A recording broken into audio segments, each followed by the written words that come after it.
The All Blacks, the most feared team on the planet, walking off the field in 2027, beaten again.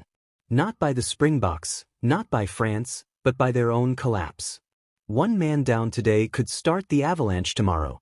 Stick with me, you're about to see why the sky might really be falling in New Zealand rugby. All Sports Update starts right now. The news dropped like a grenade. Jordie Barrett, the Rock at second five, the goal-kicking machine, the leader, is gone for the rest of the Northern Tour. Stress fracture in his back. Done. The same week his brother Beauden is already on the sideline with another injury. Two Barrett brothers watching from the couch while the All Blacks fly north without them. Scott Barrett is still there holding the engine room together, but for how long? Three brothers built the backbone of this team for a decade, and right now only one is standing.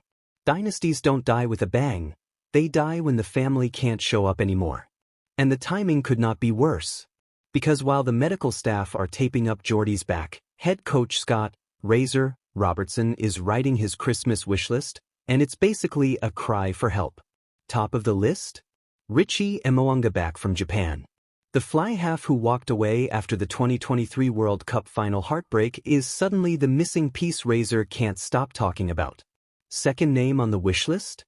Cam Roigard, the electric young halfback who's been injured almost as much as he's played.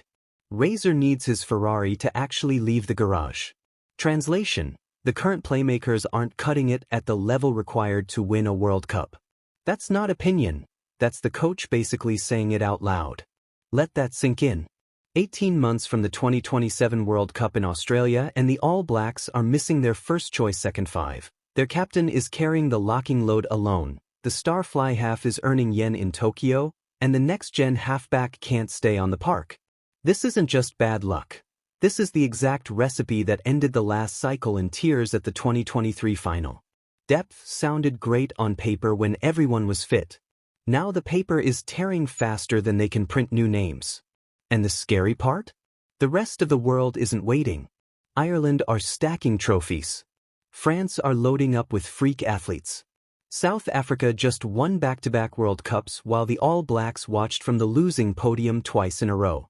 The gap isn't closing, it's widening.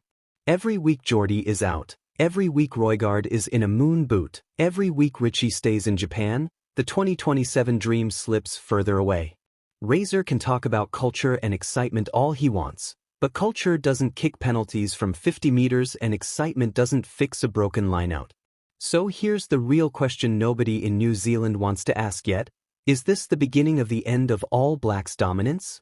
Or can Razor pull the miracles he pulled with the Crusaders and drag this wounded group across the line in 2027? Drop your take in the comments. I'm reading every single one. Hit that like button if you're worried. Subscribe to All Sports Updates if you want the truth before everyone else, because the next 18 months are going to be brutal. The Barrett era might be dying in slow motion, and the World Cup clock is already ticking. All Sports Updates, we don't sugarcoat it. See you in the next one.